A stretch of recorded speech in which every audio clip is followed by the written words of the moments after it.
Hola, buenas tardes. Mi nombre es Emilio Pérez y les voy a hablar sobre la matriz de transición, o también conocida como la matriz estocástica. Antes de esto, vamos a definir lo que es una probabilidad de transición. Primero vamos a declarar a I y J como dos estados de una cadena de Markov, con una probabilidad de que en el estado n más 1 sea J, dado que en el estado anterior, o sea xn, fue I. A esta probabilidad se le va a denominar como P y J de n, n más 1. Y lo que va a representar va a ser la probabilidad de transición del estado I en el tiempo n al estado J en el tiempo n más 1. Esto se le conoce como la probabilidad de transición en un paso. Aquí tenemos la matriz ya casi hecha, entonces lo que vamos a hacer va a ser llenarla con solo unos elementos. En este caso, como es de un solo paso, no se le va a hacer un subíndice como este, a la n. Más adelante vamos a ver la matriz de transición a n pasos. P1, 0. Y bueno, así se va a ir llenando sucesivamente. Y tenemos dos propiedades de esta matriz. La primera es que como es la inicial, se le va a hacer que la sumatoria de todas las filas, bueno, de la fila de las probabilidades, tiene que ser igual a 1. Y la segunda es que como estamos hablando de probabilidades, todas tienen que ser mayor o igual a 0, es decir, no negativas. Y a todas las matrices cuadradas que cumplan con estas dos propiedades se les va a denominar como el tema matriz estocástica o de transición. Después sigue expresada la matriz de transición en n pasos, donde la diferencia es que aquí se le va a expresar en qué número de paso vamos con la letra n, y se va a expresar su probabilidad de la siguiente manera. Como P del estado m más n, que sea igual a j, dado que en el estado m fue igual a i. Otra forma de representar esta probabilidad va a ser P y j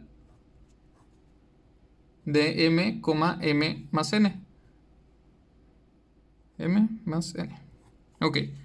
Para esta matriz de transición a n pasos tenemos dos casos particulares.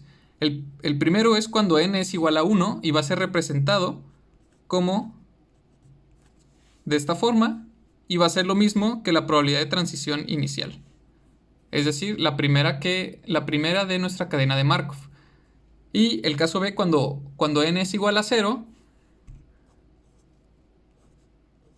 cuando tiene el valor de 0, va a ser igual a nuestra matriz identidad, que puede ser expresada como P y J de 0, y va a valer 0 si I es diferente de J, y 1 si I es igual a J. Lo siguiente va a ser una explicación más visual, no trivial, de la cadena de Markov, y en este caso representada con una matriz de transición. Primero vamos a definir el proceso estocástico a tiempo discreto de xn con valores que va a tomar la n de 0,1, etc. Es una cadena de Markov de dos estados y se cumplen dos propiedades. Una, que su espacio sea de dos estados. En este caso, para no hacerlo tan general, les vamos a dar el valor de 0 y 1. Y si se cumple la propiedad de Markov, representado con esta matriz de transición o matriz estocástica.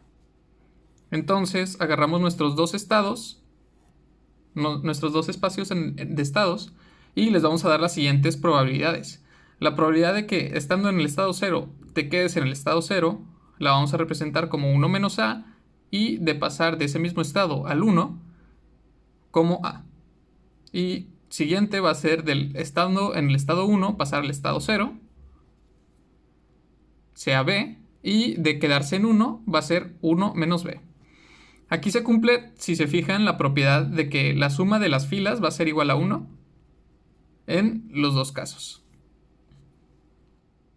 Ahora vamos a dibujar un diagrama de transición.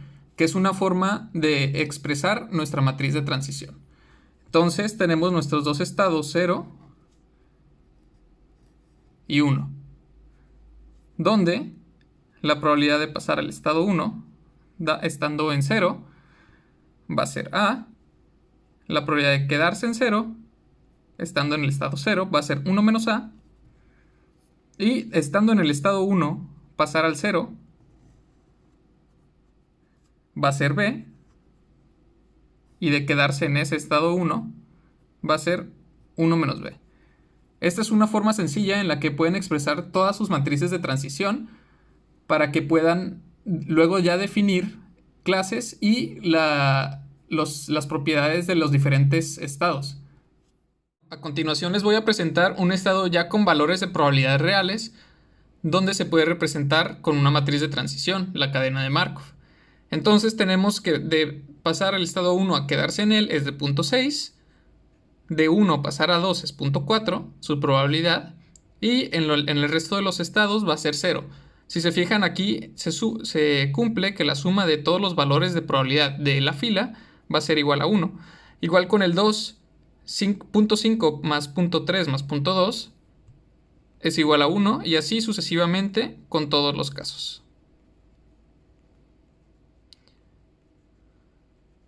Entonces los vamos a representar de la siguiente manera, con un diagrama de transición. Vamos a poner los 5 estados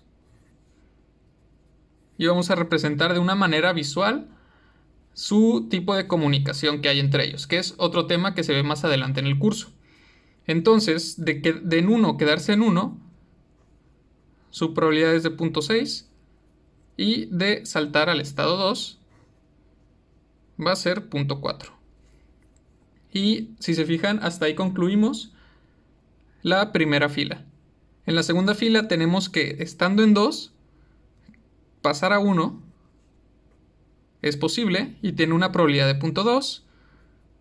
Pasar a 3 también es posible con probabilidad de 0.5. Pasar a 4 no es posible, pero pasar a 5 sí lo es, con una probabilidad de 0.3. Así vamos a ir llenando los siguientes valores. Si se fijan, en la fila 3 solo hay una probabilidad, que es de quedarse en el mismo, y la probabilidad es 1. Esto se llama un estado absorbente y se ve, como ya les dije, más adelante en el curso. Pasamos al 4, que solo tiene dos tipos de estados a los que se puede ir. Uno de ellos es el mismo, con una probabilidad de 0.8, y el siguiente es de 0.2 al estado 5. Por último, el 5 también es absorbente, entonces solo puede ir el mismo con una probabilidad de 1. Esta va a ser la forma de poder representar las matrices de transición, que a su vez representan la probabilidad de pasar de un estado a otro. Muchas gracias.